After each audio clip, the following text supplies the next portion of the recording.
enjoyed that tour for us. Oh, you were there? Yeah. Oh, okay. Didn't see you. Huh. You can, but on Zoom. I know, but like, as in like your name and your, because like last time I saw you were there, like Tika. I Yeah. did on purpose. Oh, okay. Oh, you can totally disappear from Zoom? Sure. Oh, I didn't know that. It just says iPhone, it doesn't say anything. Ah, okay. Oh, that's probably why. Because I don't know how some of the others feel. Right. Okay. Oh, yes, there was someone, yeah. Okay, let's It was start. good. It was interesting. Yeah, today was very Yeah. interesting. Okay. Let's start with a prayer.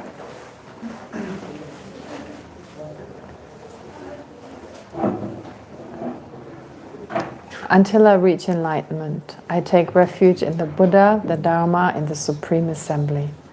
By accumulating merit and wisdom through generosity and the other perfections, may I attain Buddhahood for the benefit of all sentient beings. Until I reach enlightenment, I take refuge in the Buddha, the Dharma, and the Supreme Assembly. By accumulating merit and wisdom through generosity and the other perfections, may I attain Buddhahood for the benefit of all sentient beings. Until I reach enlightenment, I take refuge in the Buddha, the Dharma, and the Supreme Assembly. By accumulating merit and wisdom through generosity and the other perfections, may I attain Buddhahood for the benefit of all sentient beings. May all sentient beings have happiness and the causes of happiness. May all sentient beings be free from suffering and the causes of suffering. May all sentient beings never be separated from the happiness that is free from suffering. May all sentient beings abide in equanimity, free from attachment and anger that holds some close and others distant. I pay homage to the Sublime Mother of the Victorious Ones of the Three Times, the inexpressible, inconceivable, and indescribable perfection of wisdom, which is unborn, unceasing, and of the nature of space, and which is the object of realization of the self-knowing primordial wisdom. Okay. All right. Where did we get to last time? Do you remember the page number? 94. 94. Okay. Well, at least we're not going to run out of material. And we've got quite an interesting discussion online. I'll go through it. Okay. Oh, we did, no, we 97, yeah, that makes sense, 97.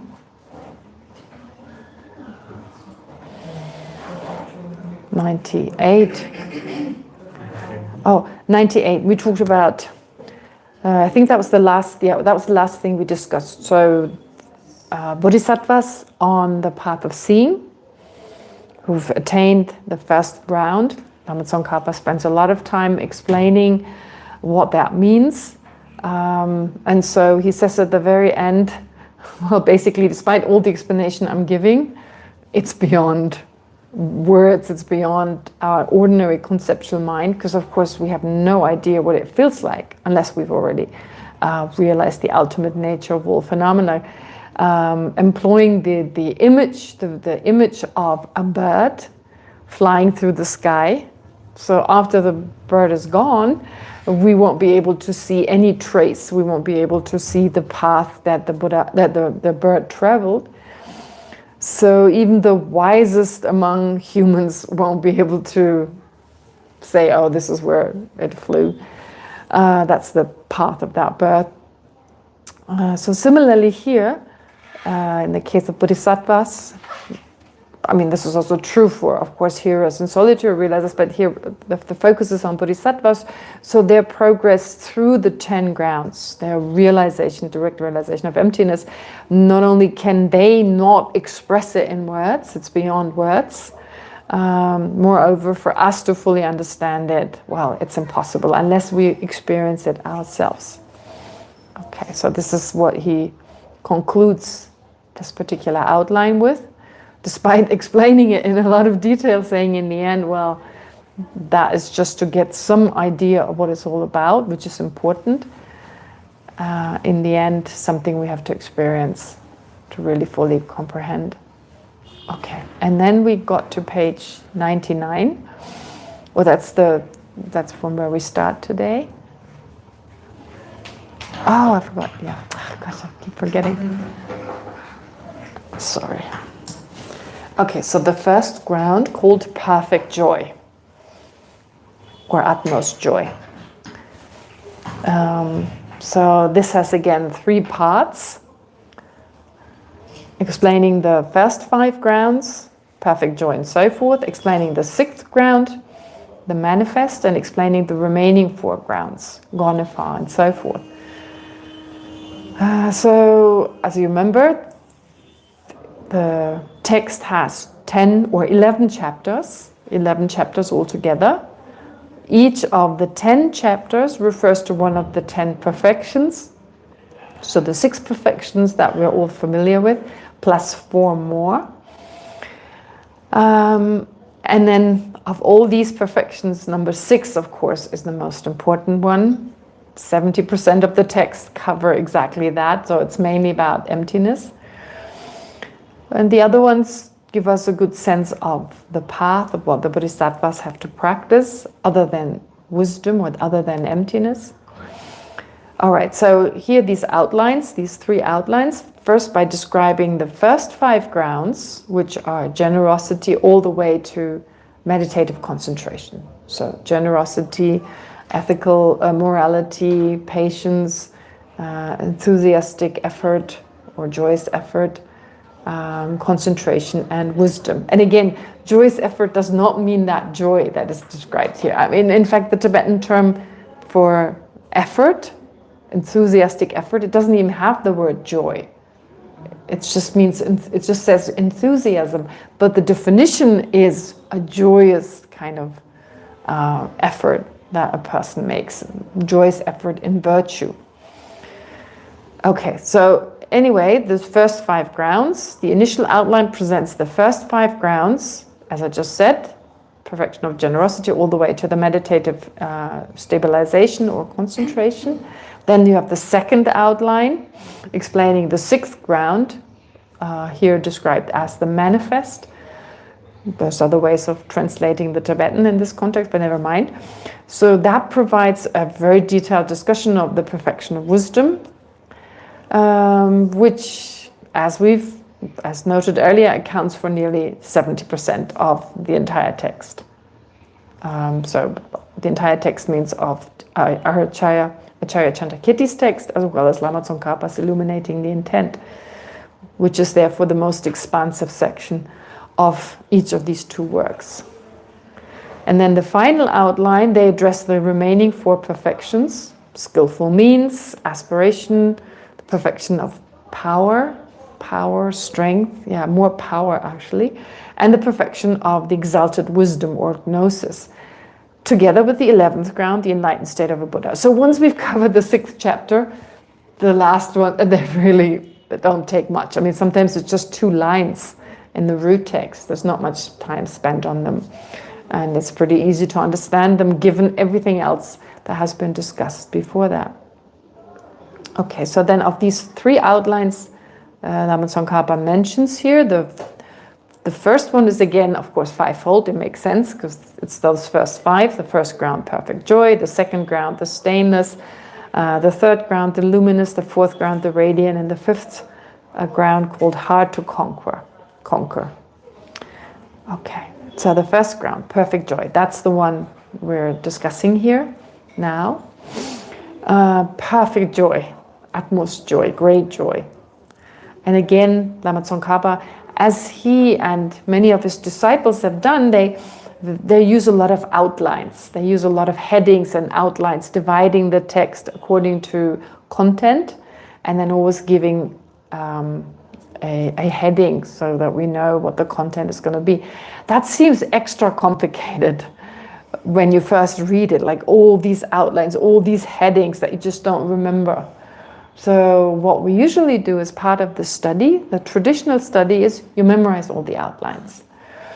And the beauty of that, or the benefit of doing so, is like as you memorize it, the whole text seems to unfold itself in your mind. You get a sense, oh, this goes first and that this comes. So it's almost like a picture in your mind of like all the outlines. I mean, like not literally a picture, but you get a better sense of what comes first, what comes next, also how they make sense.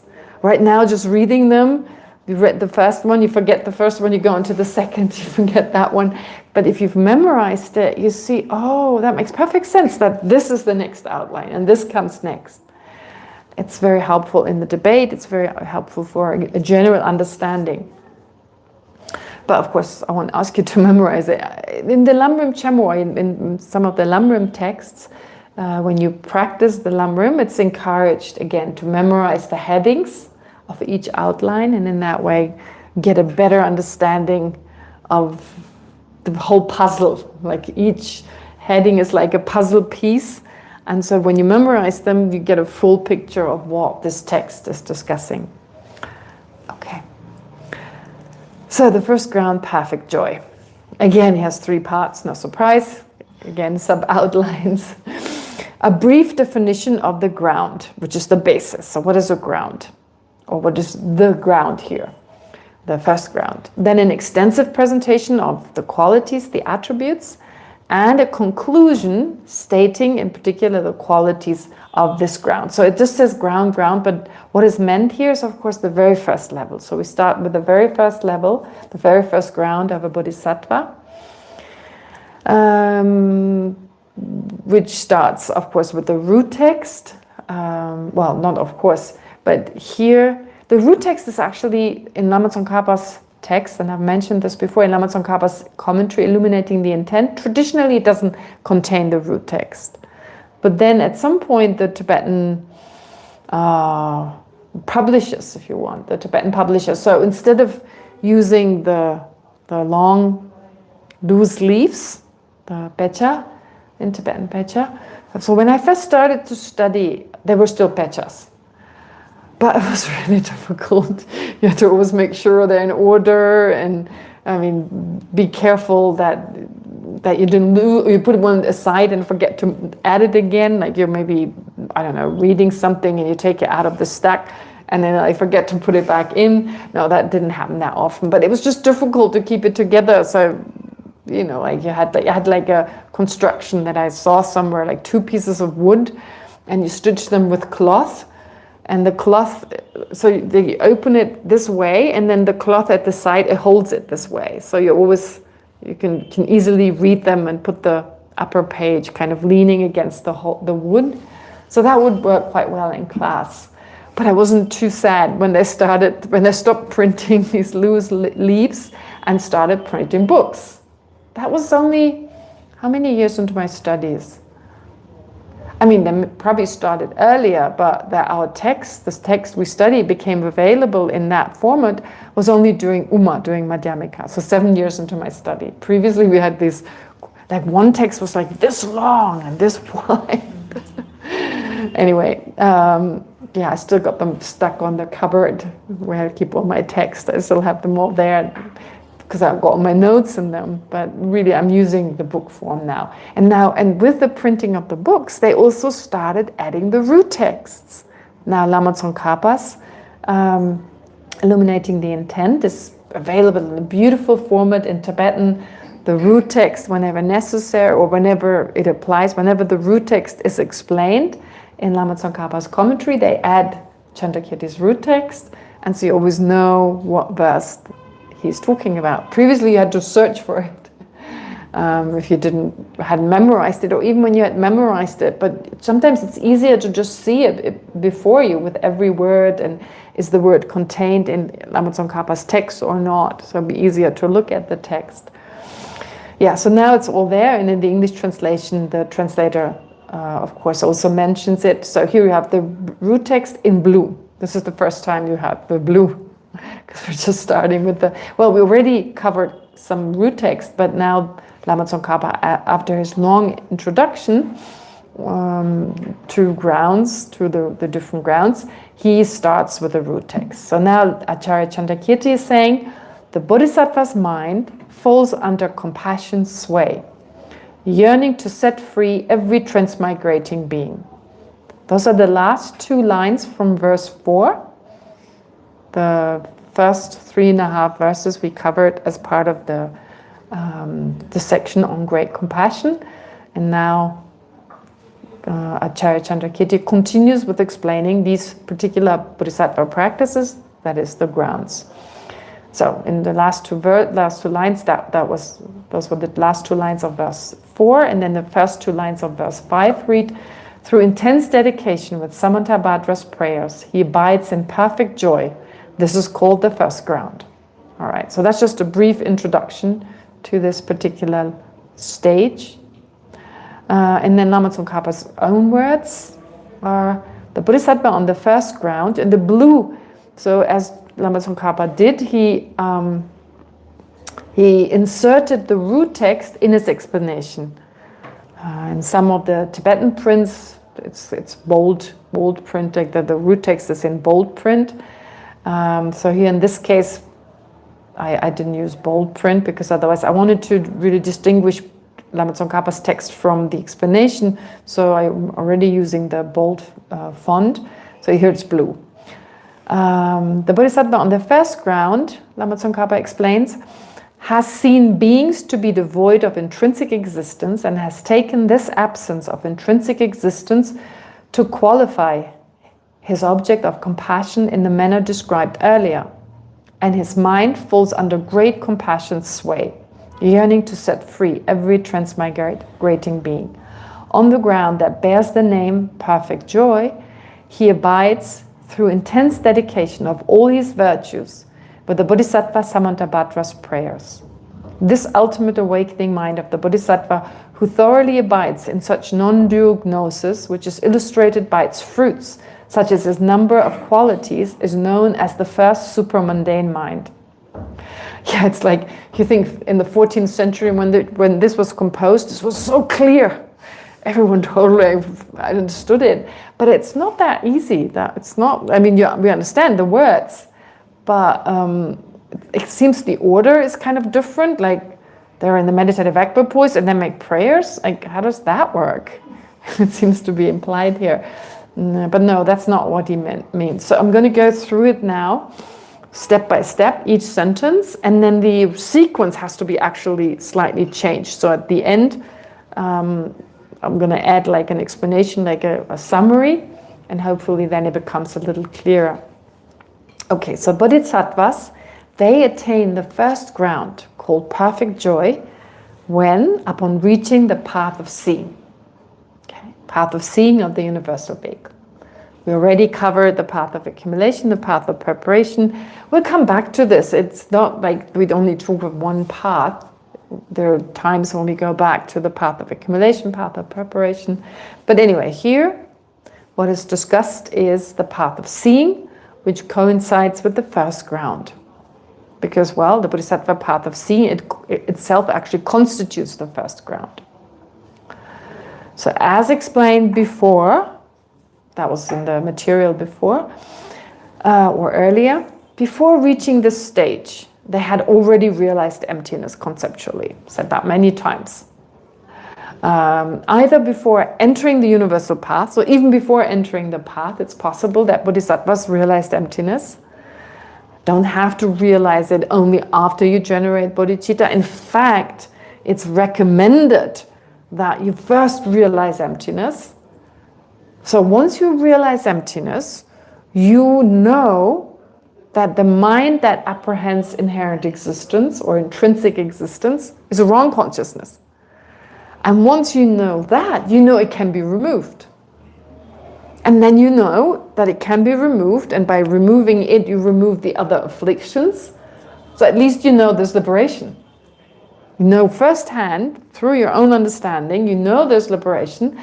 And if you take it further, okay, so the mind that is that root misconception of reality, grasping at intrinsic existence, you know it's a wrong consciousness because you've known the opposite, lack of intrinsic existence. So thereby you know that this mind that lacks, that mind that knows the lack of inherent existence or intrinsic existence can remove the wrong view. Right? If you have a correct view, that always, correct view trumps incorrect view. Remember the example? If there's no snake in a cupboard, I keep pointing in this direction because I gave a course where there was a cupboard to the left. It does something. I'm so used to pointing in that direction, the cupboard, except there's no cupboard. So remember I used this example of a cupboard in which we believe there to be a snake. Our mind superimposes something that's not there, which gives rise to a lot of emotional turmoil.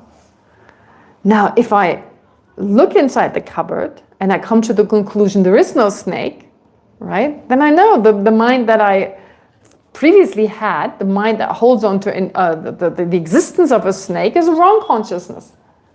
Right? So, I mean, I know that all my fear is gone. I mean, I can remove all my fear. Okay, so this is pretty much instantaneous. The moment I look inside the cupboard, I don't find the snake. I know there's no snake, that my wrong consciousness disappears and all my fears are gone. That's instantaneous. The problem with emptiness is like it doesn't happen instantaneously. Once I've realized emptiness, I will never grasp at intrinsic existence. That's not going to happen. Simply because we've had that mind that holds onto intrinsic existence since beginning this time. So we're so habituated to this mind. The mind holding onto the snake in a cupboard. I don't even think we weren't born with that. That's very short. It's only our mind only grew accustomed to it for a very short time. Anyway, but despite that difference, the similarity between these two, between the example and our root misconception is that once you realize there's no snake in the cupboard, you know your fears are gone. You know that, that's it, problem solved. So in the same way, once you realize emptiness, then you know, oh, that mind that triggers all my trouble, that gives rise to all my other afflictive emotions, to all my karma, my contaminated karma, my suffering. Well, that mind is not supported in reality. It has no support it's not based in reality. It's just a projection of my own mind. You know yourself, and then you know, oh, it's possible to remove it. Because there is a valid cognition, there's a valid understanding of the lack of an intrinsic existence. And that trumps a wrong consciousness. You can remove a wrong consciousness once you understand the opposite of what that mind apprehends. So then you know liberation is possible. Okay? So you know it's a wrong concept. It's got no valid, what's the word? Foundation. It's got no valid foundation. It's totally made up by our own mind. There's nothing from the side of the object that in any way supports this. It's just coming from our mind. So that's incredible. That first step. Then you know, okay, liberation is possible. Enlightenment is possible. Because all our non-enlightened states, our non-liberated state, come from that mind. That's why it's emphasized, or it's recommended, before you generate the wish to become liberated, the wish to become enlightened, realize emptiness, because then that wish, that comes naturally. You know it's possible. So of course you want to reach it because you know it's possible. Versus the other way around, you haven't realized it yet. You believe that liberation is possible. You believe that enlightenment is possible. But that's very unstable. That belief can again turn into a wrong view. Okay, so that's the difference. Anyway, realizing emptiness, so let's say a bodhisattva has realized emptiness either, well, two possibilities. They realized emptiness after they entered the path of the universal vehicle, or the Mahayana path, the universal vehicle path, or before that. Anyway, where do we go? Oh, so they already realized emptiness. They had also cultivated, before they reached the first ground, great compassion prior to entering the bodhisattva path. So you have to have great compassion before you enter the bodhisattva path. Why? Because it's the cause of bodhicitta. You can't enter the universal path without bodhicitta. Bodhicitta is the criterion for the universal path, and that is only possible once you have great compassion. Okay. Yeah. Having developed both great compassion and the mind that conceptually realizes emptiness, bodhisattvas on the path of accumulation and path of preparation, and even before that possibly, they were then able to generate a type of compassion that's called great compassion that takes no reference as its object. Remember in spring we talked about this. So a great compassion that takes no reference as its object. Okay, this is explained now, just to remind you. In the homage or the salutation section of the text, this is explained as great compassion that is directly sustained by or directly conjoined with a conceptual consciousness realizing the emptiness of all sentient beings. In other words, it's great compassion that is directly influenced by the cognition of the lack of intrinsic existence of all sentient beings. Why? Because both minds, great compassion and the cognition of emptiness, are focused on all sentient beings and occur simultaneously. So in one continuum, it seems really difficult to imagine, like we had that discussion before. Right now, I have one mental consciousness in my continuum, one single mental consciousness. And then, I don't know, right now thinking about what I'm going to say next. But then a moment later, it gives way to another mental consciousness. It's constantly changing, but at no time am I aware of two consciousnesses running parallel, two mental consciousnesses, actively present in my mental continuum. I think that's pretty difficult. I don't think, because you have to have such focus to keep both running. Okay, so maybe, yeah, I don't really know. I haven't come across any textual passage that says it's only possible when you have achieved this, that, or the other. So maybe it's possible even now, but it seems rare. But here in this case, yes. So you have someone who first generates, they say first you generate, that's what we covered in the first part. First you focus on the emptiness of all sentient beings. Focus on emptiness, being aware, whatever sentient being there is, it lacks inherent existence, and conceptually take that to mind.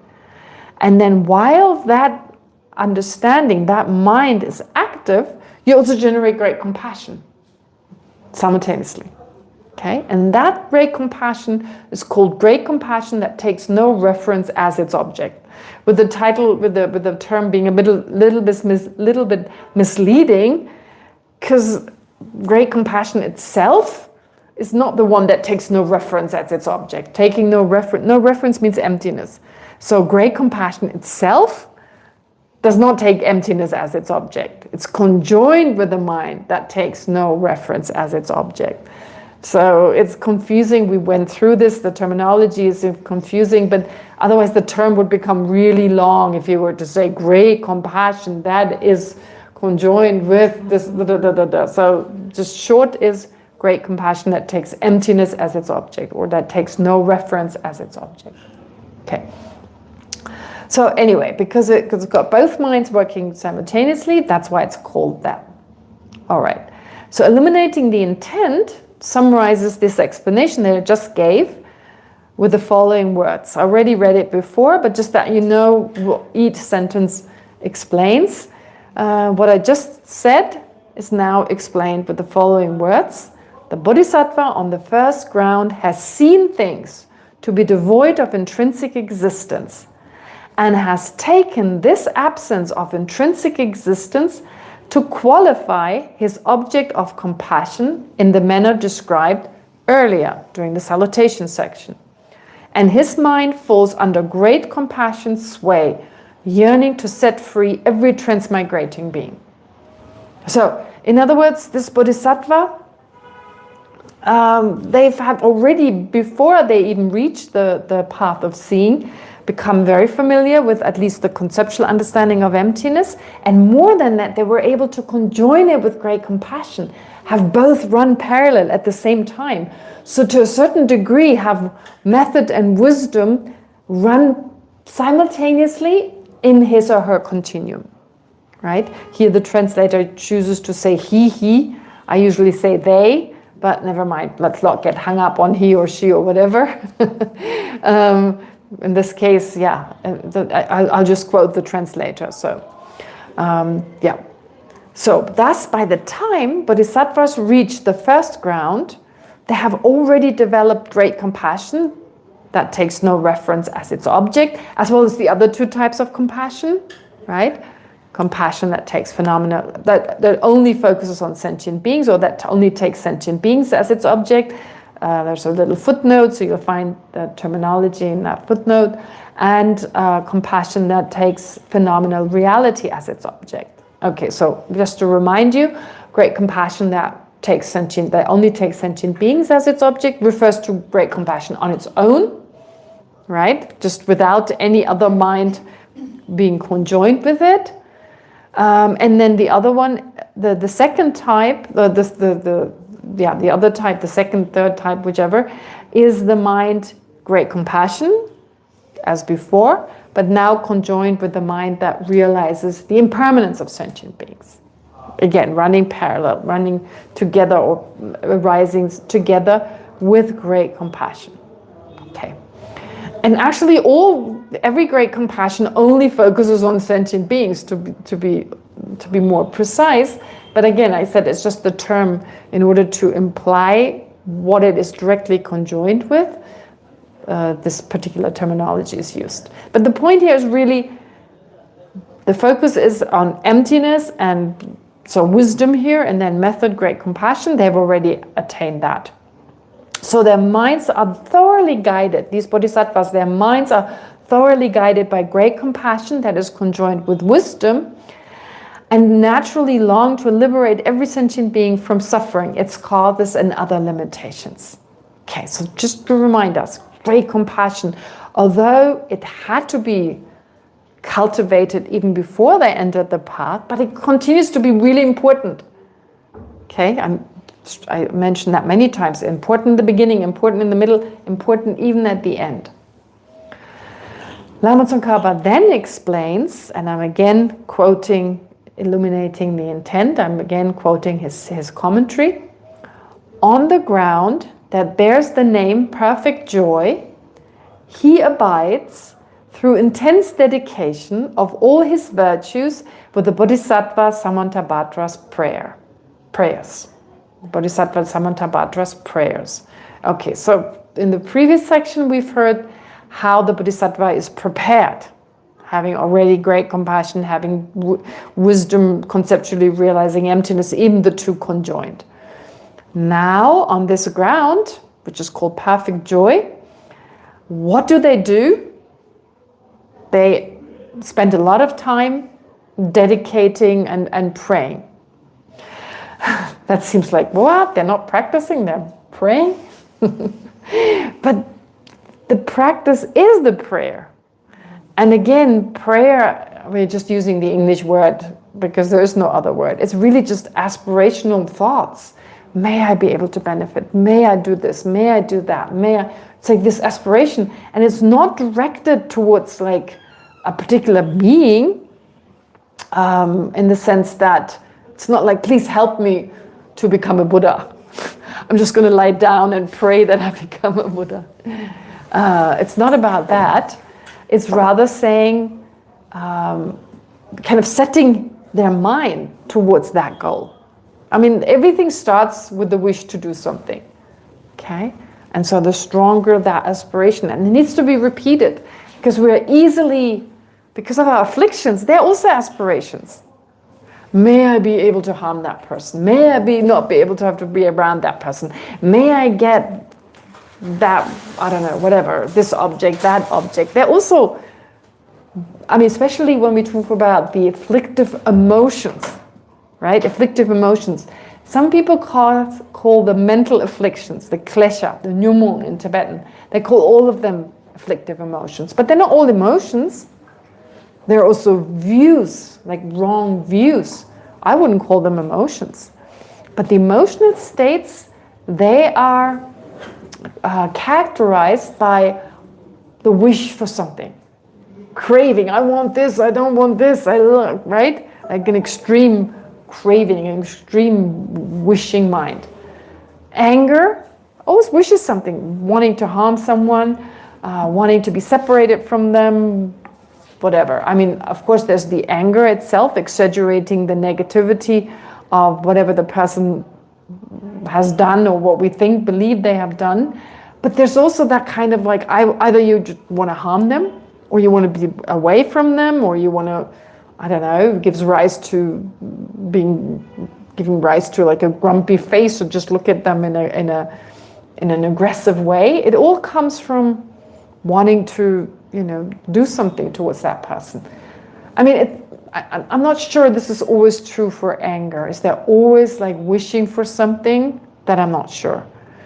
But with attachment, definitely. You don't want to be separated from something, or you want to be separated from something. I'm not sure this is true for all emotions, but what's interesting is that here we're applying that same function of the mind, aspirations, but these are beneficial ones, not like the ones that we apply when an affliction is active, but no, these are the beneficial ones. May I overcome the root misconception? May I be liberated, and so forth. But it's very important to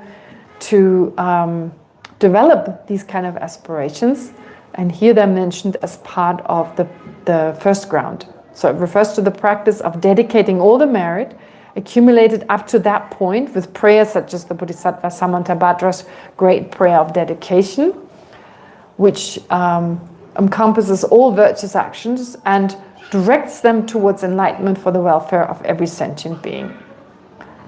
So as first of all, dedicating. Here it doesn't mention anything but dedication, so through intense dedication, very important to make sure it doesn't get lost, all the virtue we've accumulated, because it's easy to lose it.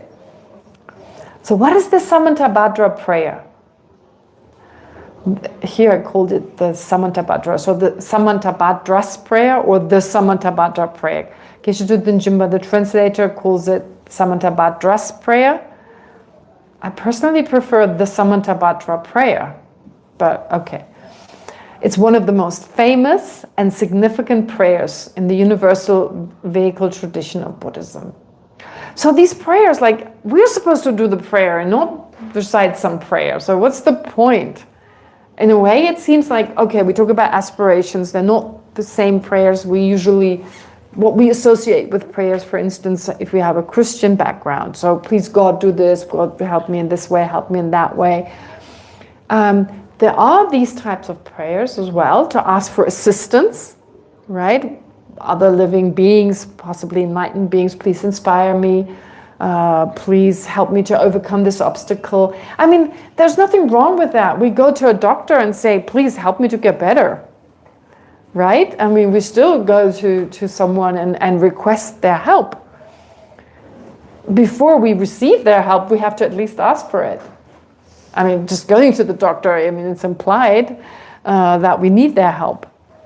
However, we still have to take the medicine. It's not like they're going to go like, have like a magic wand and then we are cured. No, they will tell us what to do and then we still have to do it. So similarly here, making prayers directed at Buddhas and Bodhisattvas also serves the purpose to receive the help, to open our mind towards their inspiration, basically. I mean, they're ready to help us at all times, but if we basically direct our prayer, our mind towards them, and it's not about the spoken words. We do use the spoken words because otherwise we may get distracted. It's good in mindfulness. And we take certain prayers because they exactly lead us through what we should aspire towards. But of course, if we do it without thinking about it, it's just an exercise in training your voice. That's all it is. No, it's the prayers, there's written prayers, they help us to mentally stay on the subject, right? Think about the meaning and actually mentally pray. That's the real prayer, the mental praying. It's not the physical recitation, really. Same prostrations. When you do prostrations are only prostrations when you have the mental process of really thinking, I'm prostrating, etc. If you don't have that, it's just exercise. It's just physical exercise. It's still better than not moving at all, doing these 3 movements. But in the end, it's the mental process that's most important. So same here with the prayers that are described here. Anyway, there's this particular prayer called Samantabhadra prayer, one of the most important or significant ones. It's also called the king of prayers, because it is regarded as the most supreme of all prayers of dedication and aspiration. It contains everything you need to aspire correctly. The prayer is found at the end of a particular sutra called the Flower Ornament Sutra, or the Avatamsaka Sutra, which is an important scripture of the universal vehicle. It is spoken by the Bodhisattva Samantabhadra, so it comes from this particular Bodhisattva Samantabhadra, who embodies the perfection of aspiration and dedication among the 10 great bodhisattvas. So there are 10 great bodhisattvas that are mentioned a lot. They apparently were around the Buddha. At the time of the Buddha, there were 10 great bodhisattvas. One of them was Samantabhadra. One was Manjushri. So here it's a little confusing because Manjushri is the Buddha of compassion, but there was also historically a bodhisattva called Manjushri who represented, or who was probably best trained in wisdom. And then there was Avalokiteshvara, who was best trained, his great quality, special quality was compassion. And then there was Vajrapani, who represented power. There was also Maitreya, who represented love. Forgot to mention him here. And then there are these other ones that I don't know what they represent, so I didn't mention them. There are 10 bodhisattvas, a whole list of them. You find them everywhere. But I'm only aware of what they each represent. I haven't come across any explanation.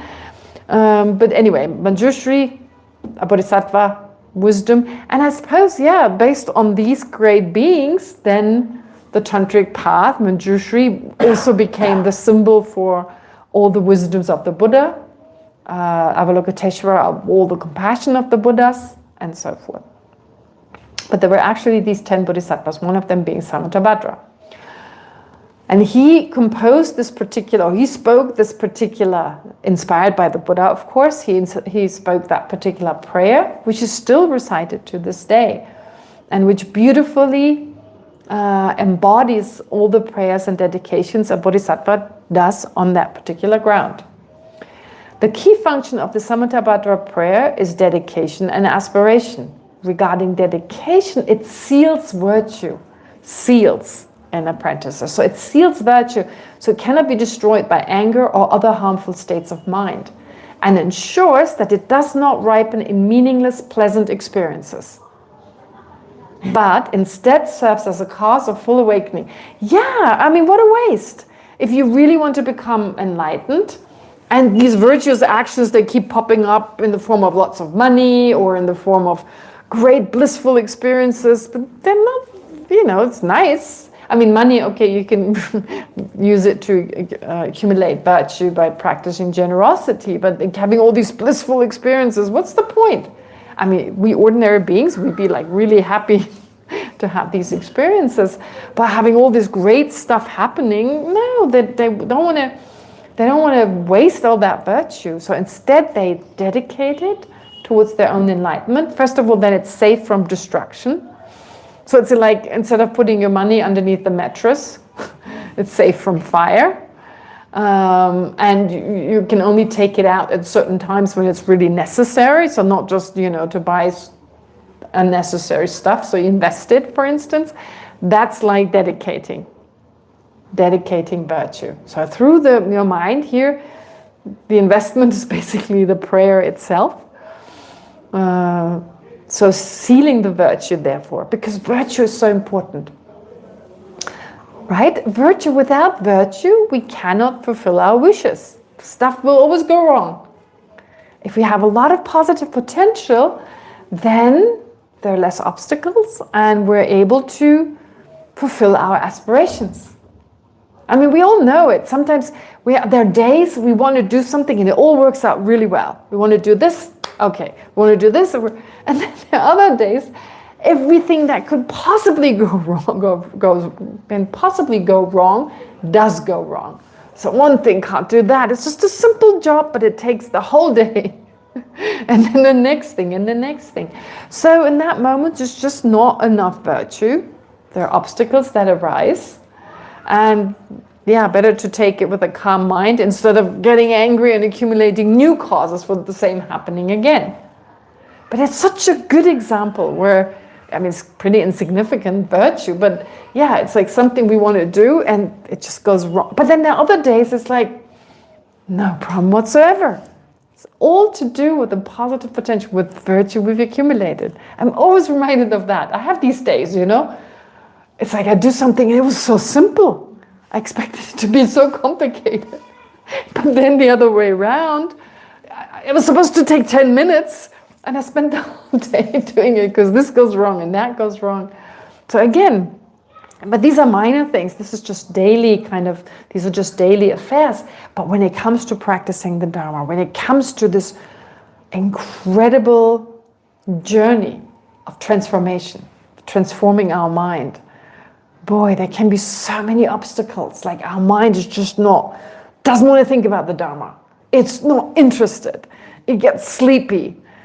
Or we have pain in the body. We're ready to meditate, but this doesn't help. This doesn't work. So there are all these obstacles. Therefore, it's very important to accumulate a lot of virtue and seal it. Okay. So regarding aspiration, so sealing it in that way, so that it doesn't ripen in a meaningless experience, but also that it doesn't get destroyed by anger, for instance. Regarding aspiration, it expands the Bodhisattva's motivation, aligning it with the limitless compassion and vision of the Buddhas. So it strengthens the motivation, the determination. I should also add actually accumulates virtue. I have to actually add that. You accumulate through these prayers, you also accumulate a lot of positive potential, but you particularly also, you direct your actions. You direct the causes and conditions again towards enlightenment. So it's kind of like a type of dedication as well. And you strengthen your determination. Yeah, so all this happens. I have to add all that. Forgot to mention that. Okay, so the determination is stronger and so forth. This prayer, again, the Samhitabhadra prayer, is often recited by Tibetan monastics and lay practitioners, since it perfectly embodies the Bodhisattva's resolve to dedicate every virtue to the liberation or awakening of all sentient beings. On the first Bodhisattva ground, Bodhisattvas recite this prayer to dedicate all the virtues they have accumulated since beginningless time, and since they have now attained such an extraordinary level, their dedication and aspirations become more powerful than before. That's also important. So they've already realized emptiness, okay, and even directly realized emptiness because the prayer only comes after. But this sequence is not clear yet. I'll explain it a little bit further down. Okay. All right, so this is about the Samhitabhadra prayer. The next sentence explains why this stage, why this first ground is so extraordinary. Lama Tsongkhapa says, this ultimate awakening mind of the Bodhisattva who thoroughly abides in such non-dual gnosis, which is illustrated by its fruits, such as its number of qualities, is known as the first supramundane mind. Okay, so it seems to be all over the place. I mean, first we talked about, first the cause was described, then the prayers were described. Now it talks about the direct realization of emptiness, which actually precedes the prayers. But I thought first to just go step by step in accordance with the sequence that Lama Tsongkhapa presented, or the root text actually presented, and then change the sequence slightly. Okay, so here it uses the word ultimate mind. Ultimate mind. Here is ultimate bodhicitta, the attainment which marks the attainment of the bodhisattva path of seeing. So in other words, the bodhisattva path of seeing is achieved when for the first time you develop what's called ultimate bodhicitta. So what is ultimate bodhicitta? Ultimate bodhicitta can be characterized as a meditative equipoise, directly realizing emptiness, number one, first characteristic, sustained by great compassion and bodhicitta in the continuum of an Arya Bodhisattva. Okay, why this long version? Well, first of all, the qualification sustained by great compassion and bodhicitta distinguishes this realization of emptiness, this meditative equipoise directly realizing emptiness. It distinguishes it from the non-dual gnosis, that same meditative equipoise directly realizing emptiness, in the continuum of heroes and solitary realizers. So those aspiring to become self-liberated or aspiring towards personal liberation,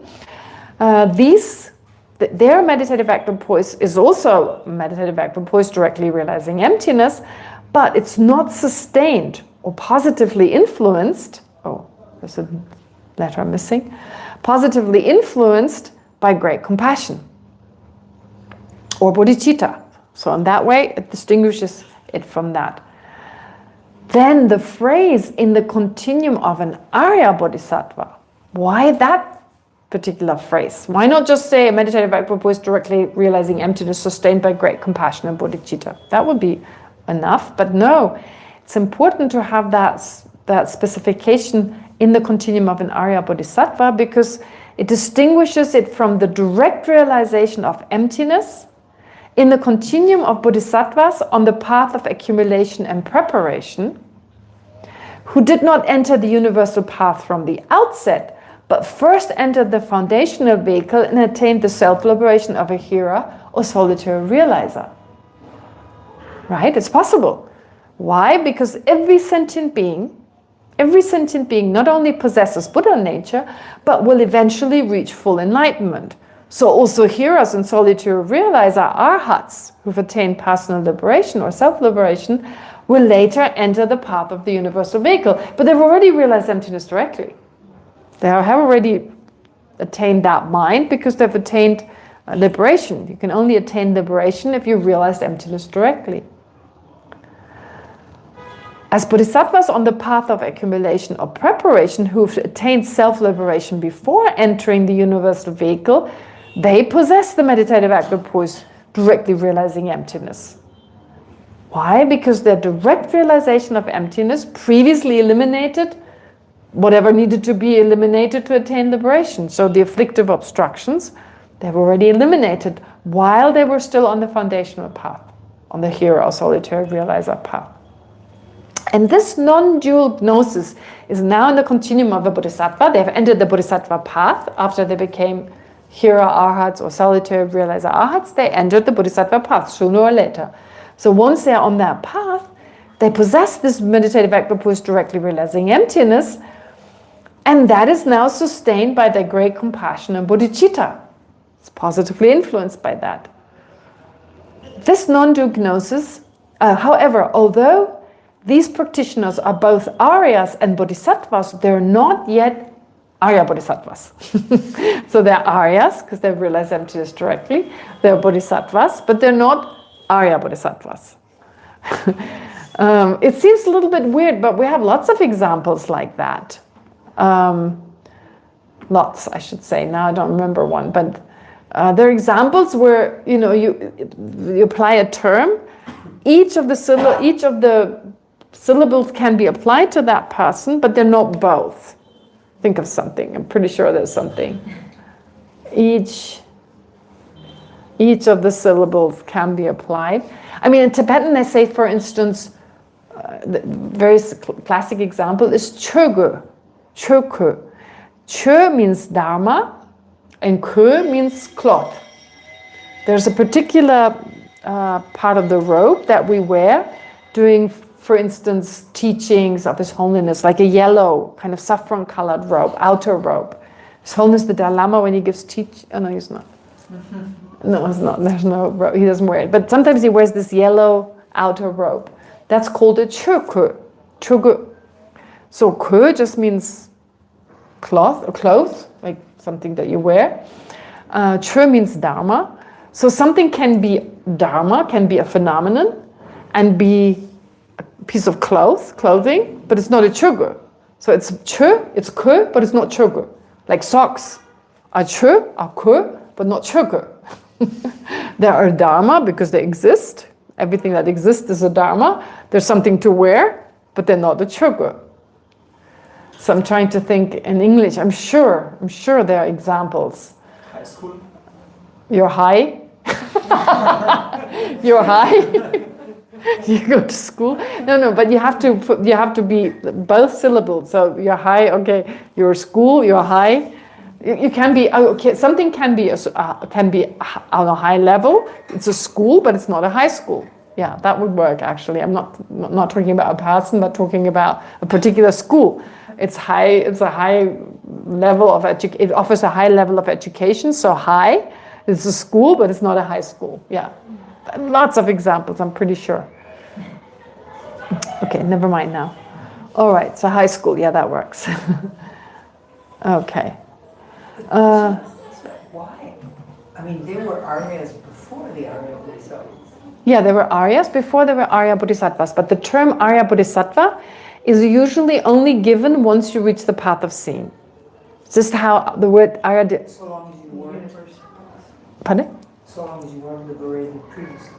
Mm-hmm. Those who were liberated previously on the foundational path, the Hinayana foundational path, they are Aryas by definition, but an Arya Bodhisattva means someone who has reached the path of seeing.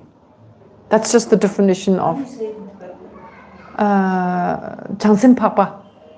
Changsim Semba. Changsim is just the short for Changchu Semba, and Papa is Arya. Yeah, Changchu Semba, Changsim Papa. So Arya Bodhisattva. Therefore, yeah, so they're Aryas, they're Bodhisattvas, but they're not Arya Bodhisattvas. The term Arya Bodhisattva properly applies only to practitioners of the universal vehicle who have reached either the path of seeing or the path of meditation. Since the defining criterion for becoming an Arya Bodhisattva is having attained the Bodhisattva path of seeing. Right? So once you have reached that path, whether you're still on the path of seeing or you've moved on to the path of meditation, it doesn't matter, but then you can be called Arya Bodhisattva. So that's therefore the definition or the way that you describe ultimate bodhicitta. Even if you've realized emptiness directly beforehand, you don't have ultimate bodhicitta, even though you're on the path of accumulation or the path of preparation.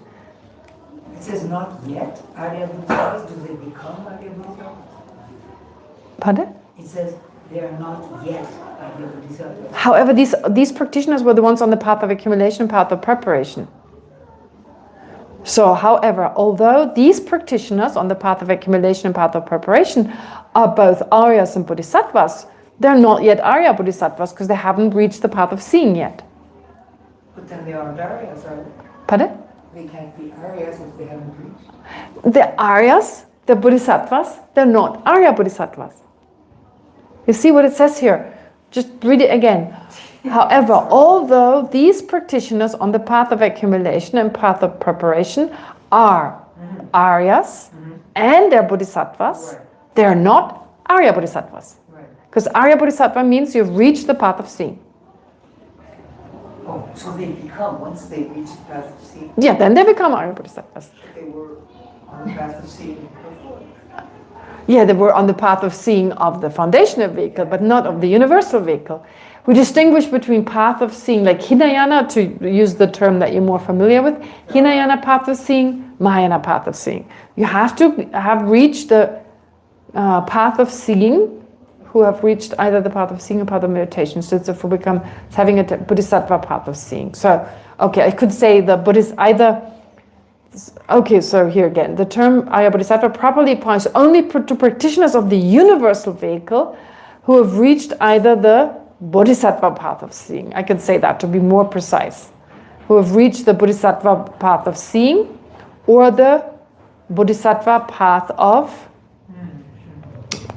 meditation. Yeah, so that would be more correct because they have already reached those two levels, except not the Bodhisattva version.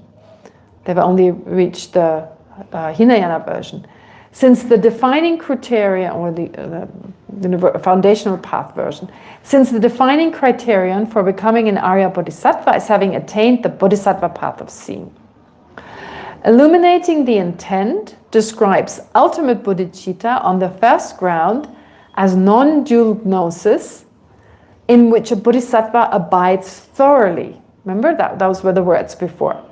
Abides thoroughly, indicating that this realization is stable and continuous, and that the bodhisattva remains absorbed in it for as long as it takes them to attain the cessation of the intellectually acquired afflictions and their seats.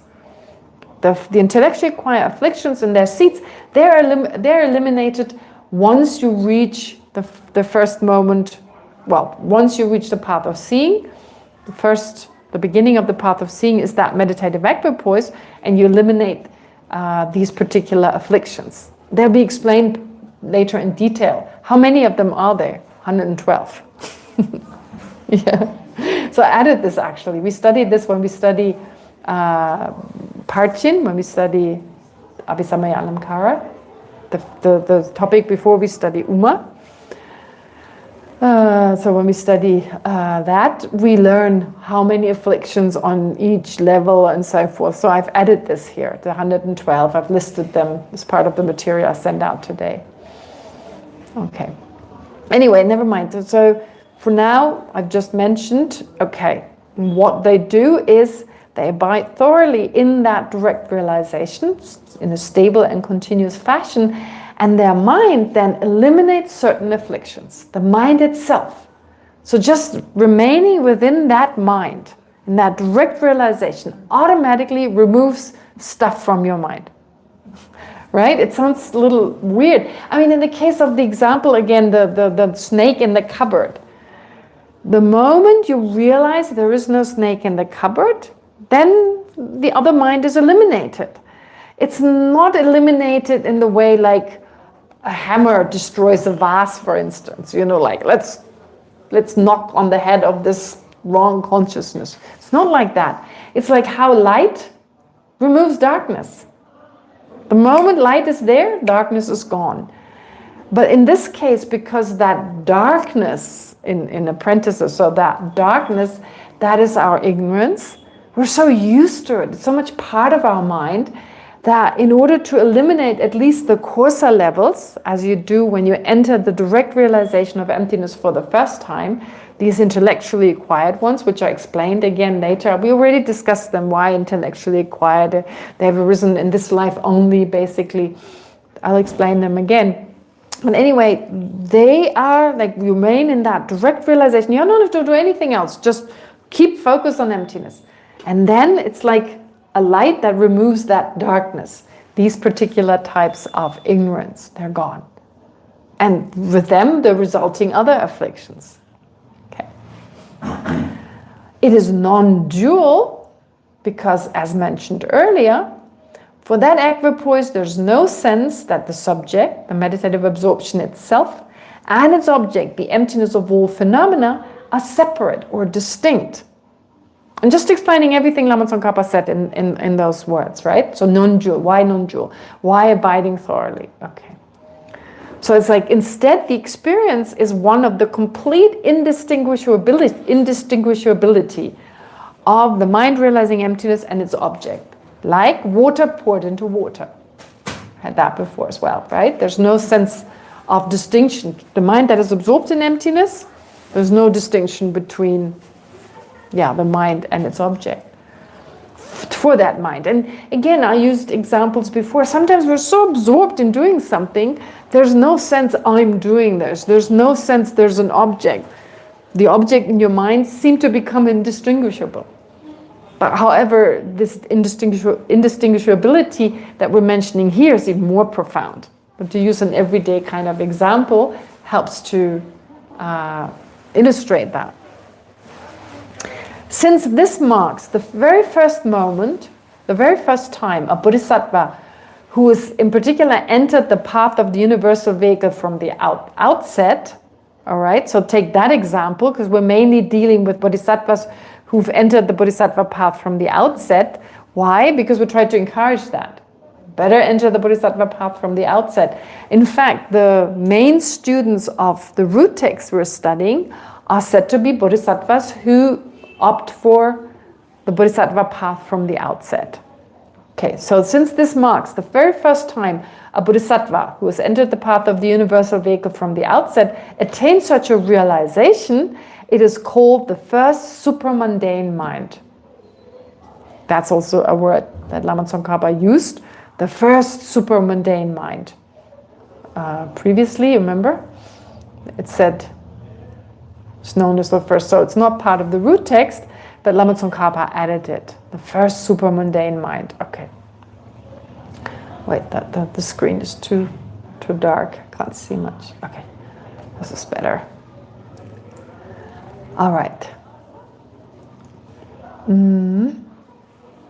Okay. Path of sense defining. Oh yes, here.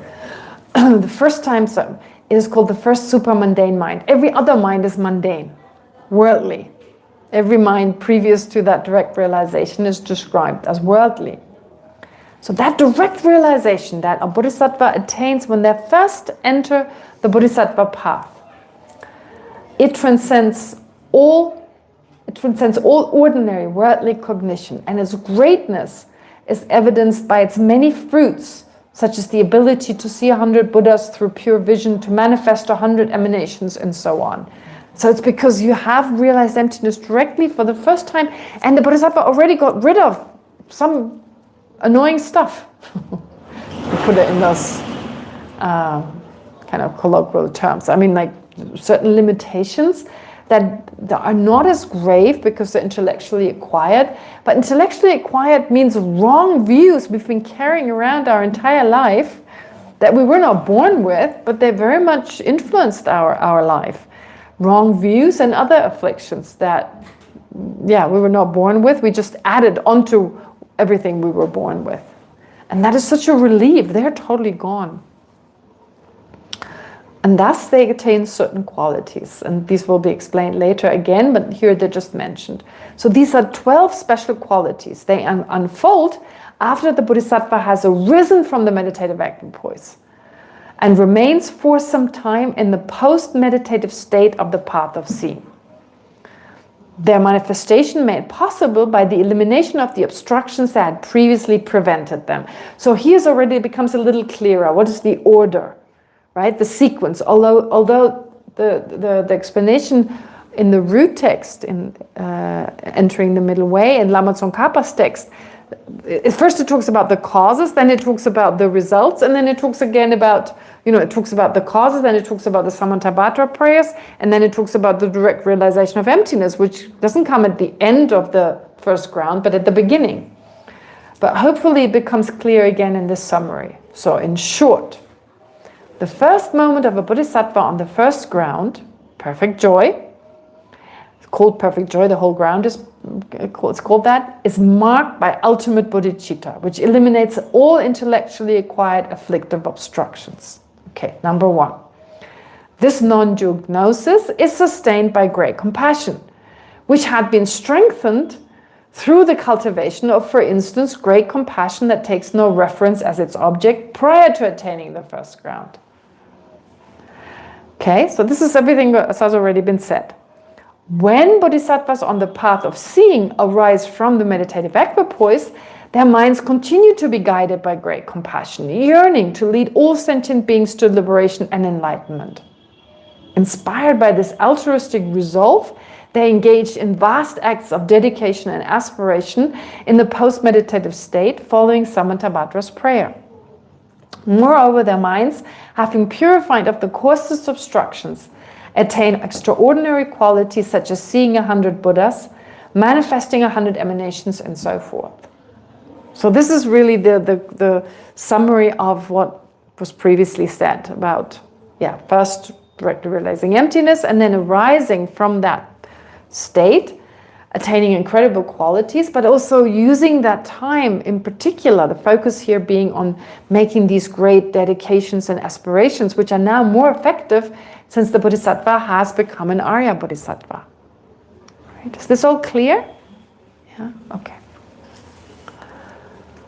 All right, then Lama Tsongkhapa continues saying, the countless hundreds of thousands of aspirational prayers made by the Bodhisattva on the first ground, hundreds of thousands. Oh my God, there are a lot. But honestly, if you think about how Lama Zopa Rinpoche usually says, whatever you do, make that prayer. May it be for the benefit of sentient beings. May this become a cause for me to benefit others. May this, constantly, their minds are never distracted like our minds are. I mean, we should do those prayers. Distracted, yeah. Our mind should do, I mispronounced that, thank you. Our minds are so distracted all the time. So we're daydreaming and focusing on what we're going to have for lunch and what have you. But bodhisattvas, their minds are so focused and they don't waste time and constantly aspire towards this, that. And then they easily become hundreds and thousands of thoughts of aspirations, not that much.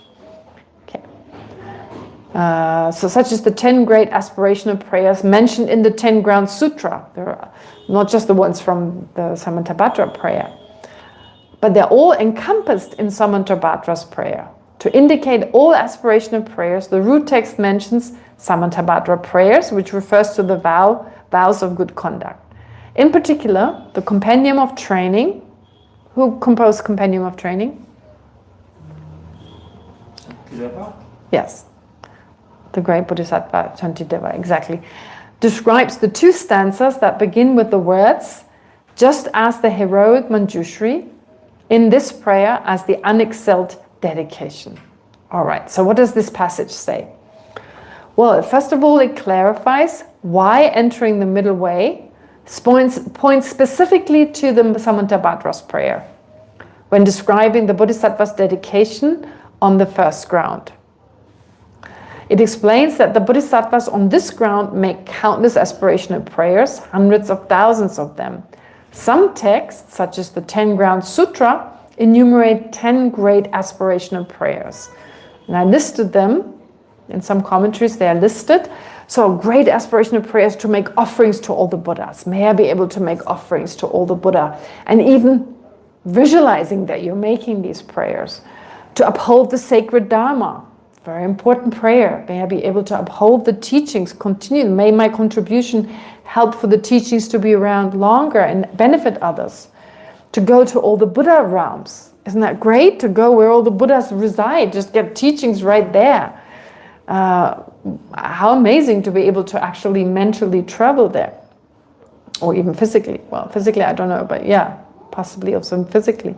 To accomplish the conduct of the Bodhisattvas.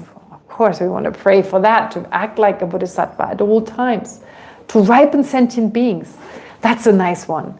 I mean, talking to someone and something changes in them. It's through the power of what you can say.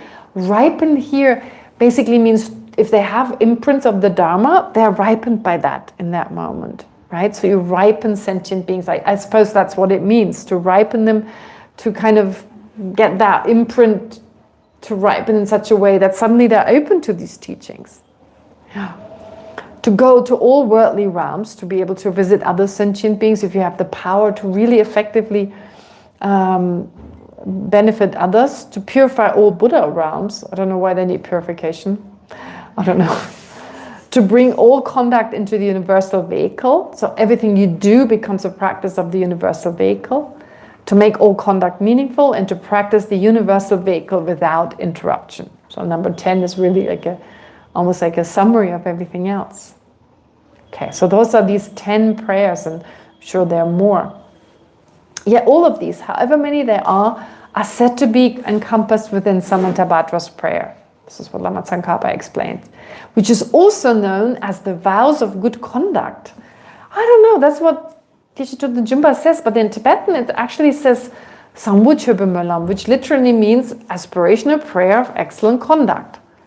I don't know where the vows here come from. Maybe Melam can also mean vow, or maybe it's a literal translation from the Sanskrit. I don't know. I forgot to look up the Sanskrit. Yeah, but in Tibetan it's Samvuchöbemelam, the aspirational. So usually it's called the aspirational. So the king of prayers, or the Samantabhadra prayer, has another name, which is the aspirational prayer of excellent or good conduct. Good conduct sounds kind of like like boarding school kind of good conduct, excellent yeah, be a good girl kind of. So excellent conduct, I think it's just a term I feel more comfortable with. By mentioning Samantabhadra's prayer, the root text is therefore indicating the entirety of aspirational prayers, treating that prayer as representative of them all. The passage then cites the great Bodhisattvas Shantideva's Compendium of Training, which highlights two particular stanzas of Samantabhadra prayer found near the end. Okay, so this is based on, that's usually a translation that we're most familiar with, but it's not really a literal translation. I mean, it's a little bit, it's okay, but Geshe Jinpa in his footnotes or endnotes translated the text, and then I changed it slightly, a little bit. I made 2 or 3 changes that I thought were possible to keep as close to the Tibetan as possible, while still hopefully making sense. Okay, so just as the heroic Manjushri knows, and Samantabhadra does likewise, in order to follow the example of them all, I will thoroughly dedicate each of these virtues. All the victorious ones throughout the 3 times have praised this dedication as supreme. Hence, I thoroughly dedicate all my root of virtue to the most excellent conduct. That's the translation that we're maybe less familiar with. The first verse dedicates all virtuous actions in the same manner as the great bodhisattvas Manjushri and Samantabhadra, grounding the dedication in their realization of things as they are and aspiring to follow their example.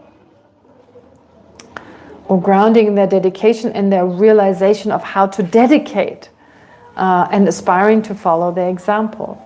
The second verse carries this dedication further, aligning it with the dedication praised as supreme by all the Buddhas of the 3 times, directing it wholly toward engaging in the excellent conduct, that is the conduct of a Buddha. Yeah, so that's what these verses mean, as they are. What is the usual version in English? Just as the heroic Manjushri realize things as they are. That's, but actually, no, this is realize things as they are. I added that here, but that's not really what it means.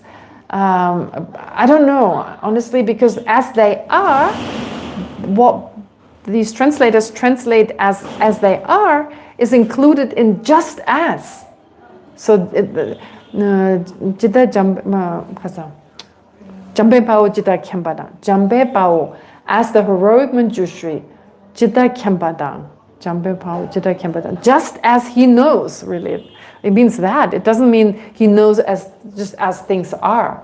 That's not a correct translation.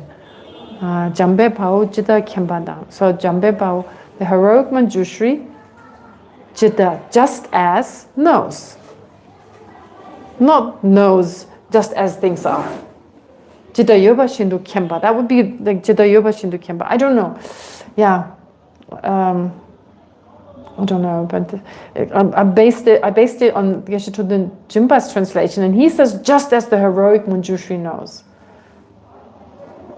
And Samantabhadra does likewise. What Geshe Jinpa says is just as the heroic Manjushri knows, and Samantabhadra knows likewise. But Samantabhadra knows likewise. In Tibetan, it doesn't repeat the knows. So I thought, don't have to say again, and Samantabhadra knows likewise. You can say does likewise, and implied by that is that he knows. So there are these minor changes that I added. Yeah. And I'm sure that Geshe Jinpa translated it correctly. Anyway, the Compendium of Training describes these. And why do I make such a fuss out of these 2 verses? Because they're recited so often. They're so important. Again and again. You hear them almost after every teaching that is recited. These 2 prayers are recited, in Tibetan at least. The Compendium of Training describes these 2 stanzas as the supreme form of dedication in the universal vehicle, because in just 2 verses they capture not only the full meaning of Samantabhadra's prayer, but also the essence of all dedication prayers as taught by the great bodhisattvas and Buddhas. They are among the most widely recited dedication prayers, regularly chanted by both monastics and lay practitioners alike. Oh, I said that already before, didn't I? Didn't I say that before? No, I didn't. Oh, no. I'm getting confused. No, I didn't say that. It's because I prepared the text today, so I remember I read it today before, but that was when I was still at home. Okay. All right. Eliminating the intent next draws on an important distinction between ultimate bodhicitta and conventional bodhicitta and clarifies what it means to be a bodhisattva. All right. Most of what we're reading right now is kind of just introductory. It's not that difficult, but I don't want to just skip over it, assuming you know. So I'm going through the same details, even if it may be boring. But the best part of it is that you remember, even if you know the details, hopefully it helps you to remember better all these details.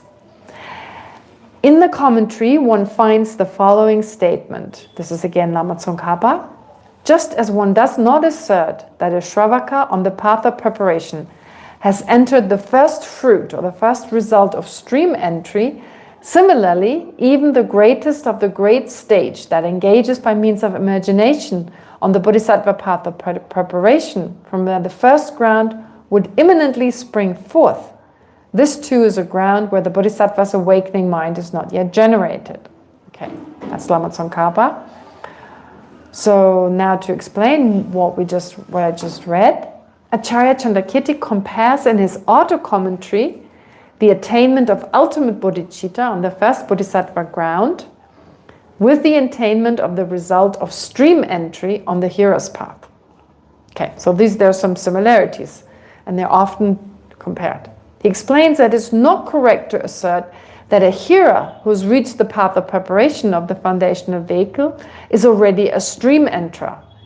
Some commentaries suggest that, but that's not correct. Stream entry, because the first result on the foundational path of the four, stream entry, once return, non-return, and arhatship, the result of stream entry is attained only on the hero path of seeing.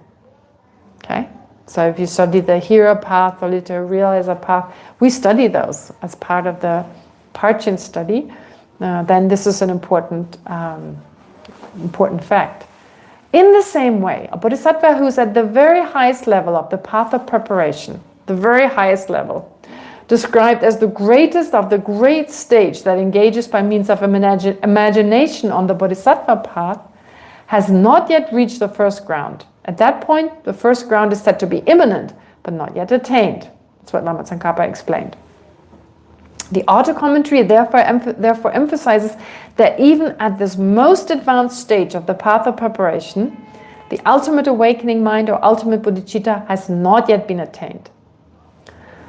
And then you have this interesting naming of the stage, greatest of the great stage. Greatest, in Tibetan is Chembu Chembu. Chembu Chembu. Tibetans don't have a problem with that. It doesn't have to sound nice. Chembu Chembu. It refers to the final of the 9 stages of the supreme mundane Dharma level of the path of preparation. So even the mundane Dharma level is just before you enter the Mahayana path of seeing. It's that like mundane Dharma level. It's still mundane, and that's when you're getting ready to enter for the last time into a conceptual understanding of emptiness without having realized emptiness directly yet, especially for a bodhisattva who's not gone through the foundational vehicle. So you enter into absorption, and then that mind, as part of the same meditative session, switches into a direct realization. One meditative session. So within one meditative session, you turn from the path of preparation into the path of seeing. All right. So it's not surprising that there's a lot of emphasis on that last level, the supreme mundane level of the path of preparation, preceded by heat, peak, and forbearance. Then you enter what's called the supreme mundane Dharma. Of all the mundane levels, it's not super mundane yet, it's supreme. Yeah, it's like, it's called that because it's supreme among all the worldly dharmas. So that's that last level. The supreme mundane Dharma itself, that level, is the last of the 4 levels of the path of preparation. Yeah, I just said that. Heat, peak, forbearance, and supreme mundane Dharma. And within this 4th level, 9 subdivisions are distinguished, described as, oh my gosh, it's small of small, medium small, great small, small medium, medium of medium, great medium, and so forth. I mean, they also, later on when we talk about eliminating certain afflictions, there's also, again, great, great, great, middling, and so forth. But it sounds funny, but it's easy. It's really easy. You don't forget. If they had all different names, you would have to remember all these 9 names. No, you always know. Yeah. So I appreciated that, having to memorize anyway enough terminology and enough root text and so forth. So that was straightforward. Okay. So even at that very last end, you're not yet an Arya Bodhisattva. The phrase engaging by means of imagination, it means that until bodhisattvas reach the path of seeing, their engagement with emptiness remains at the level of conceptual understanding and imaginative approximation. Right? So you're getting closer to a direct realization. You're trying to, move closer towards that. So it's actually it's not really the real deal, but so in that sense, imaginative approximation. Thus, the first 2 of the 5 paths, the path of accumulation, the path of preparation, fall within this stage and are collectively called the ground of engagement by imagination. This is a common term used in Tibetan. Möpe chöpe sa. Möpe means imagination. Möpe chöpe sa. So sa means ground. And to summarize these 2 levels, path of preparation, path of accumulation, and path of preparation, they refer to them as Möpe chöpe ground. Then you always know these are the first 2. All right. Okay. Anyway, I think that's enough for today. To just summarize, because I was a little bit all over the place. All right. Now, we started with the root text, which is taught in a way that is unusual for us. Well, it goes back more than 1,000 years, the root text, and Lama Tsongkhapa's commentaries, more than 600 years old. More than 600 years old. So no surprise, it's a little difficult. Anyway, in the very first verse, what does Lama Tsongkhapa teach?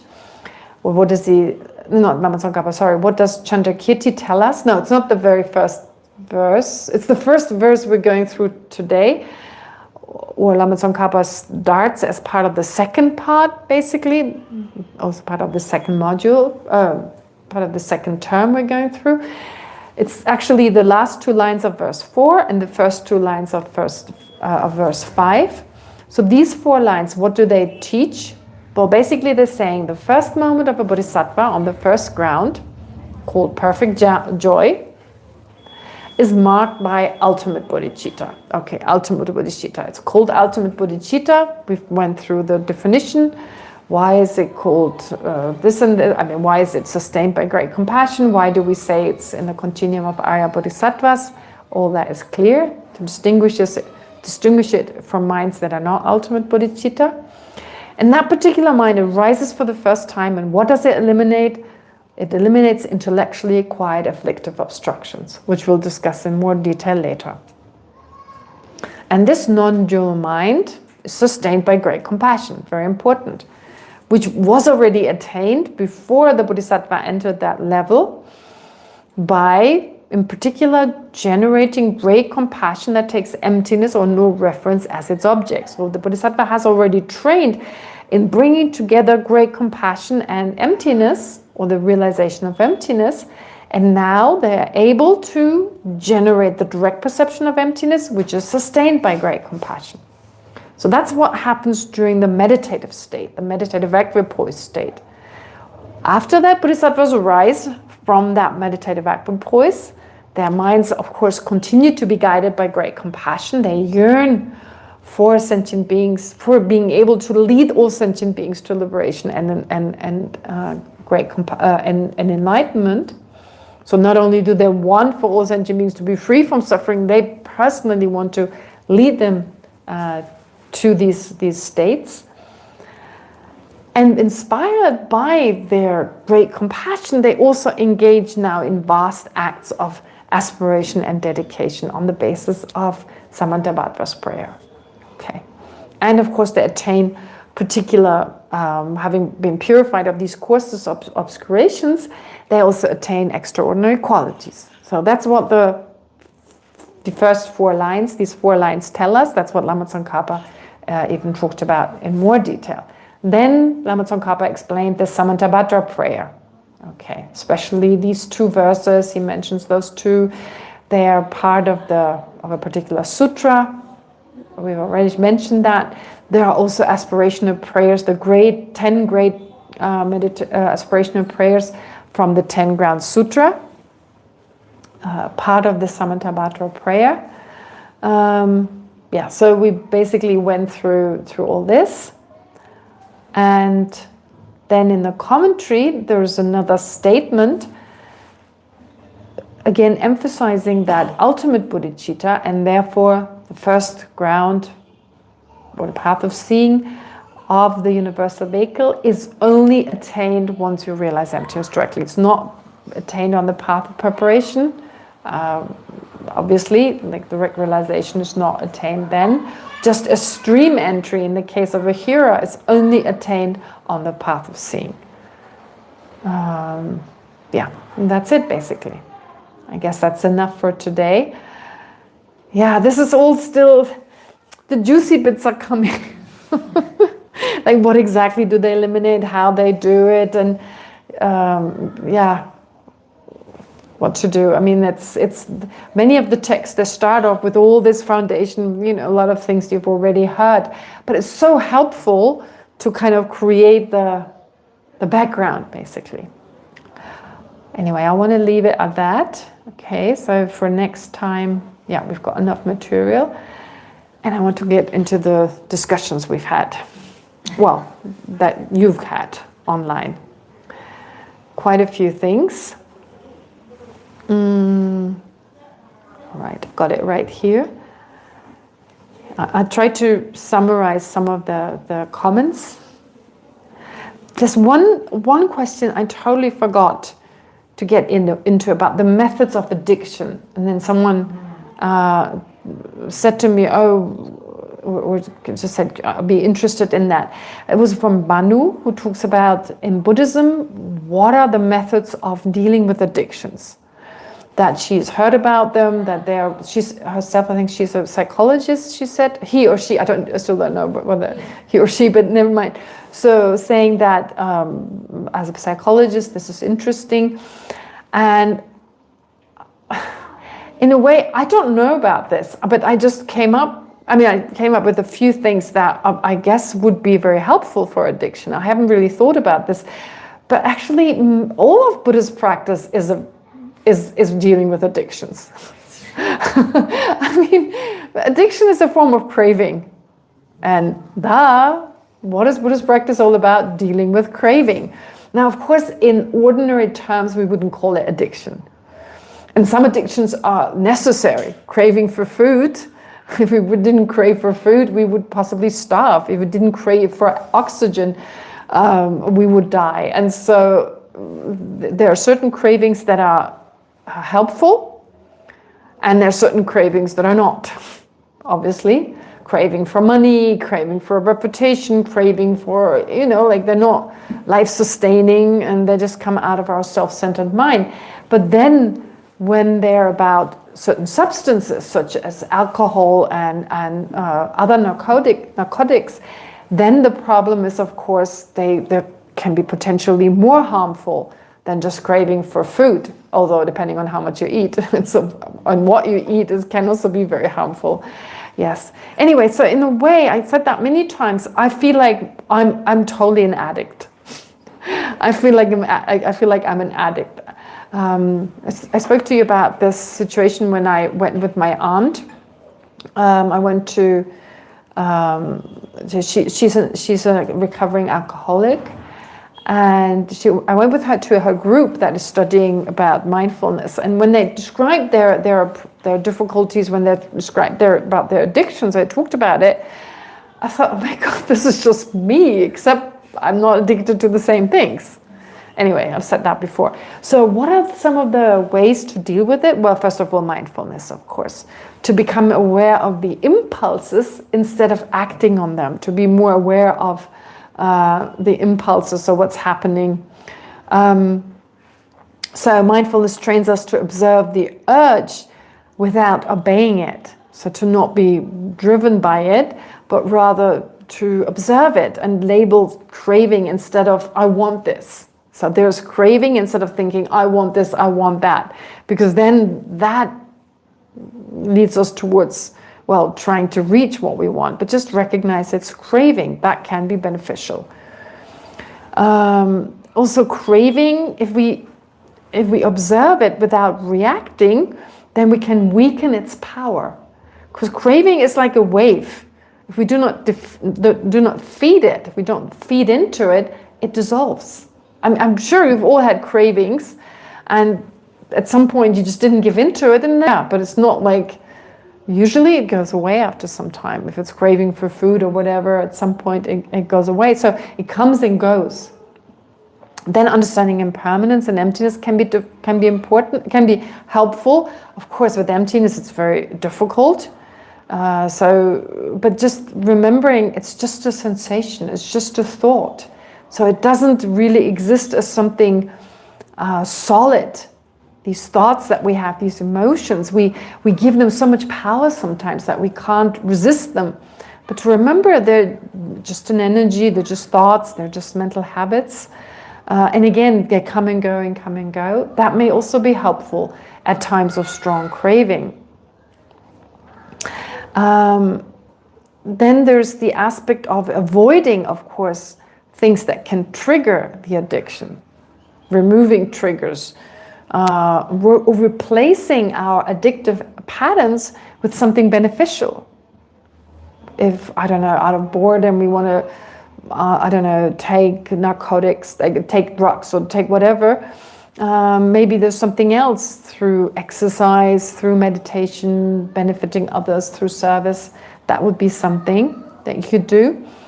So in Buddhism you find this like if you seek kind of supportive companionship, wholesome surroundings, like listen to a Dharma teachings, be inspired, it can kind of distract your mind in such a way that it redirects it. Then also compassion towards ourselves. Because oftentimes, addiction can reinforce guilt and self-hatred, self-judgment, the feeling of being broken. So, I've got no hope, I'm just going to drink myself to death kind of idea as an example. But it's important to have compassion towards ourselves. So first of all, to also appreciate all the effort we make. Okay, so maybe there are setbacks, maybe there are relapses, but to be kind towards ourselves and to try again instead of feeling discouraged. And compassion also to dissolve shame, for instance, or guilt, these feelings of guilt that keep us trapped. And again, I've already mentioned that to some degree, substituting the object, so transforming attachment rather than suppressing it. So the Buddha doesn't really teach just stop craving. It's not going to work. But instead, craving we'll have it for a long time. We're going to have until the 8th ground of a bodhisattva. So we'll have for a long time. So instead, to aim it towards virtue, compassion. I mean, we're going to be attached to the Dharma as well. No surprise. But that's better to be attached to that than to something that is meaningless or even harmful. And of course, very important, and I don't mention it because it's least important or most important, but it is very important, is to also focus on the disadvantages of the addiction, for instance, whatever it is. So to think long term, and really think about it also in a way that emotionally affects you. Like in the future, I'm going to have this health issue and that health issue. I mean, the tobacco industry does a great job putting these horrific pictures on the boxes. I mean, I don't smoke, but sometimes if I stand in the store and then someone is buying a packet of cigarette next to me and I go, oh, just looking at these images. So unfortunately, I guess if you buy them all the time, you see them, you get used to them. But to really allow them to emotionally affect you, like this could be my throat, this could be my lung, this could be my whatever, right? And you know, in 10 years from now, in 20 years from now, do I really want that? I mean, I love that with craving, like, you know, like with monks and nuns, of course, we're celibate. So the thought may arise, for instance, oh, wouldn't it be nice, you know, like in the movies, you what is it, you ride together into the sunset. But then think after the sunset, when the divorce comes, you know, and the bickering and the nagging, and, you know, it's like we have that weird idea, like in the movies, it's like, oh, there's like, first they're not together and then slowly get together, and then thereafter they're so happy and everyone is happy, and then the movie is done. So we're used to this kind of format of movies, but to then think afterwards, right? At the beginning it's wonderful, yeah, but... yeah, is that really something I crave so much? So I'm not saying there's anything wrong with relationships, but that's definitely a good technique if you want to live a celibate kind of life. But then going back to, of course, harmful things. I mean, relationships can be very good in terms of spiritual growth. So it's just about the craving itself, if you've chosen a particular lifestyle. And of course, you can always give up the vows. But oftentimes you really want to be a nun, it's just the craving that is the problem. But then with certain substances, yeah, think of the long-term physical and emotional damage, your relationship with other people and so forth. So these are just a few things that came to mind. And I'm pretty sure there's more. I'm pretty sure there's some clever people who have a background in monopsychology, but also the Buddhist background, that have come up with some techniques. I'm not aware of them. Okay, and then something Ban said. He said, one question arose, and I'm just summarizing it. When hearing so many examples about cataracts and floaters, right, about these eye diseases that are used as example, why are Buddhist teachings so visually oriented? We do have hearers in solitary realize, or hearers, yet compared to the path of seeing, the term sounds second class. Visual impressions affect the mind differently from sounds. For me, grasping at intrinsic existence appears almost instantly with what I see, whereas sounds don't seem as solid or permanent. There's something to it, right? Like when you see, we have much more of a sense our visual objects exist over there, exist from their own side. Do I still have time? Or is it 5 minutes? 5 minutes. Okay, I have to wrap it up. So sorry. One of my teachers is here. I want to meet him today, Jadu Rinpoche, Kepche Jadu Rinpoche. So I haven't met him in so long. I'm so excited to be able to see him. All right. So let me just finish that last part, and then I'll continue with a question on Thursday. So visual impressions affect the mind more. He says it's just, is this just personal, or is there something in the text about the dominance of visual perceptions? Since the teachings were transmitted orally, listening must have been highly valued. So, okay, why is that? So he's not imagining it. It's true. Buddhist texts often use visual metaphors, floaters, mirrors, and so forth. This isn't because vision is superior as a sense, but because ordinarily of our 5 sense perceptions, it's dominant. It's the visual. We keep writing, we keep drawing things, you know, like whenever we describe something, even sound is drawn. You know, even smells are drawn, I mean, because our visual sense is so strong. A visual object appears solid, external, and self-established, so visual examples are ideal for how we grasp at inherent existence. It's I feel it's stronger. I mean, much more my grasping at visual object is stronger than my grasping at, yeah, well, I mean, sometimes, of course, bodily objects can be, and of course, sounds as well, but somehow it seems a little more pronounced. But Buddhism values hearing just as highly. So the path begins with hearing, reflecting, and meditating. And of course, hearers are important and so forth. Path of seeing does not literally to sight, but to direct realization. Okay, so yeah, in answer to that. So that's my response. Great. And then there's Jimmy and so forth, Tomer, Albert, Bernd. Great job. I've listed all of these, but I'll go through them on Thursday. Great. So that's without reciting the prayers. Just take a moment to dedicate all the positive potential, all the virtue we've accumulated today. May it not get destroyed by anger, may it not be wasted in a meaningless experience, but rather become a cause for us to attain the fully enlightened state of a Buddha for the benefit of every sentient being. Okay, thank you very much.